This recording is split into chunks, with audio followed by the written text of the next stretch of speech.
Assalamualaikum warahmatullahi wabarakatuh. Perkenalkan, nama saya Mita Prihatiningsih, NPM 1911070235. Di sini saya akan menjelaskan tentang hasil resumen yang telah saya buat, yang telah saya resum dari pertemuan pertama hingga pertemuan ke-12. Pertemuan pertama, statistik adalah dapat diartikan sebagai alat pengolahan data. Statistik juga cabang ilmu yang mengamati atau mengembangkan cara-cara pengolahan data dan angka. Statistik adalah produk dari kerja statistik, sedangkan statistika adalah penghasil statistik. Statistika deskriptif adalah metode-metode yang berkaitan dengan pengumpulan dan pengkajian suatu gugusan data sehingga memberikan informasi yang berguna. Pengklarifikasian menjadi statistika deskriptif adalah statistika inferensi dilakukan berdasarkan aktivitas yang dilakukan. Statistika inferensi adalah pengambilan kesimpulan tentang parameter populasi berdasarkan analisis pada data sampel. Populasi adalah himpunan keseluruhan objek yang diamati, sedangkan sampel merupakan himpunan bagian dari populasi. Pertemuan kedua, distribusi frekuensi. Distribusi frekuensi adalah pengolahan data menjadi tabulasi data dengan memakai kelas-kelas data dan dikaitkan dengan masing-masing frekuensinya. Tujuannya dari pembuatan untuk mengatur data mentah atau data yang belum dikelompokkan ke dalam bentuk yang lebih rapih tanpa mengurangi inti informasi yang ada. Kelebihannya dapat mengetahui gambaran secara menyeluruh, sedangkan kekurangannya sendiri adalah rincian atau informasi awal menjadi hilang. Istilah tabel distribusi frekuensi data kelompok.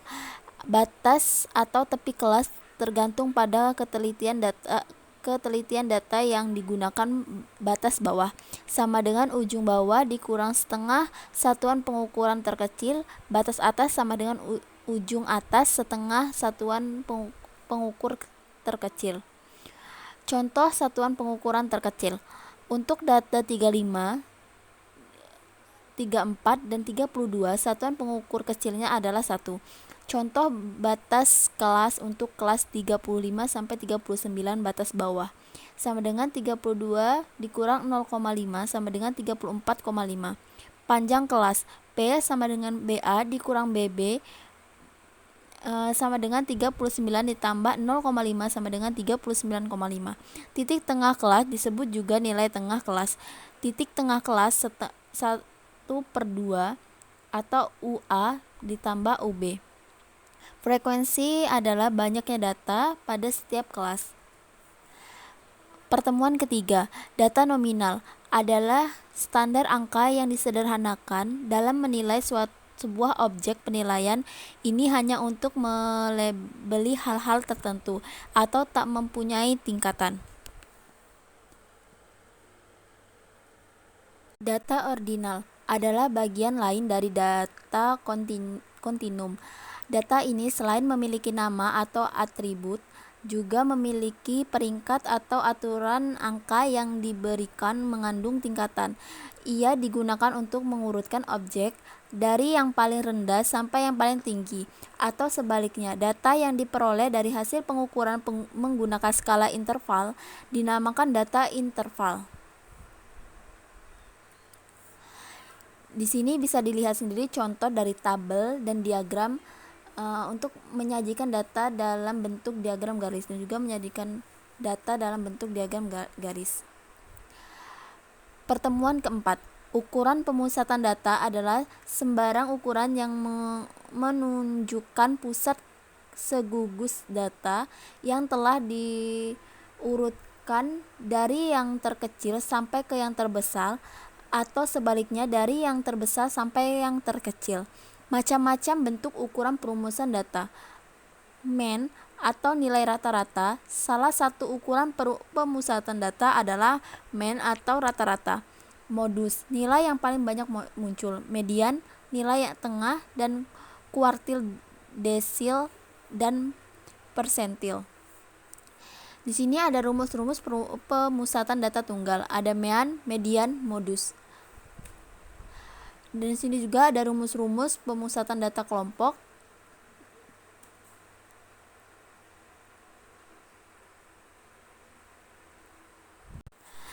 Pertemuan kelima, ukuran penyebaran data.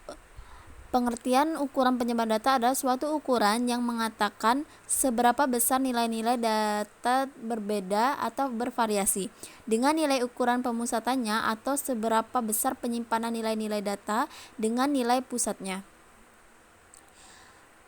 Macam-macam jurnal data, jangkauan atau rank, simpangan rata-rata atau tunggal dan kelompok, simpangan baku, standar deviasi tunggal dan kelompok, kuartil, data tunggal dan data kelompok, persentil, data tunggal dan data kelompok, koefiensiasi, variasi, jangkauan baku atau nilai standar. Di sini ada rumus jangkauan rata-rata, simpang baku, kuartil, persentil, koefiensi variasi, dan angka baku. Pertemuan ketujuh, populasi dan sampel. Populasi adalah sekumpulan data yang mempunyai karakteristik yang sama dengan dan menjadi objek inferensi. Sampel adalah bagian dari jumlah karakteristik yang dimiliki oleh populasi tersebut. Rumus Solovin. Rumus Solovin sendiri bisa dilihat di sini dan juga ada contoh.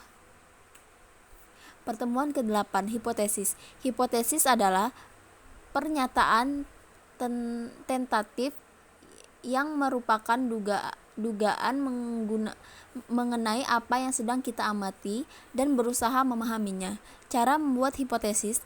Proses membuat hipotesis dapat diturunkan dari teori yang berkaitan dengan masalah yang akan kita teliti. Jadi diperlukan teori untuk membuatnya menjadi hipotesis. Fungsi hipotesis. Hipotesis merupakan kebenaran sementara yang perlu diuji kebenarannya. Oleh karena itu, hipotesis dibentuk untuk menemukan kemungkinan atau untuk menguji kebenaran suatu teori. Hipotesis sendiri dibagi menjadi 3, yakni hipotesis penelitian atau kerja, hipotesis operasional, dan hipotesis statistik. Pertemuan ke-9, kolerasi. Pengertian kolerasi adalah suatu alat analisis yang dipergunakan untuk mencari hubungan antara variabel independen atau bebas dengan variabel dependen atau tidak bebas. Macam-macam kolerasi. Koefisien kolerasi kontingen. Koefisien kolerasi merupakan indeks atau bilangan yang digunakan untuk mengurangi keeratan, kekuatan, kelemahan, dan ketidakadaan hubungan antara variabel. Koefisien kolerasi person atau produce moment. Untuk menerapkan koefisien kolerasi antara dua variabel yang masing-masing mempunyai sekali pengukuran internal, maka digunakan kolerasi person. Koefisien kolerasi rank Spearman. Koefisien kolerasi ini digunakan untuk mengukur keeratan hubungan antara dua variabel yang datanya dibentuk data ordinal atau data bertingkat atau data rank. Koefisien penentu atau KP. Koefisien penentu ini menjelaskan besarnya pengaruh nilai suatu variabel atau variabel X terdapat naik atau turunnya variasi nilai variabel lainnya atau variabel Y. Kolerasi Kandel-Tau. Kolerasi Kandel-Tau digunakan untuk mengukur kekuatan atau hubungan dua variabel yang digunakan berskala ordinal dan tidak harus berdistribusi normal. Kolerasi parsial. Suatu metode pengukuran keeratan hubungan antara variabel bebas dengan variabel terkait dengan mengontrol. Kolerasi ganda. Bentuk kolerasi yang digunakan untuk melihat hubungan antara 3 atau lebih variabel atau 2 atau lebih variabel independen dan satu variabel dependen. Di sini ada rumus yang bisa dilihat sendiri. Pertemuan ke-11, regresi. Regresi linear sering digunakan untuk melihat nilai prediksi atau perkiraan yang akan datang. Apabila X dan Y mempunyai hubungan, maka nilai X yang sudah diketahui dapat digunakan memperkirakan Y. Perkiraan mengenai terjadinya suatu kejadian atau nilai variabel untuk waktu yang akan datang, seperti prediksi produksi 3 tahun yang akan datang, prediksi harga bulan depan, ramalan jumlah penduduk 10 tahun mendatang, ramalan hasil penjualan tahun depan. Pertemuan ke-12, uji variabel, uji validasi dan uji reliabilitas.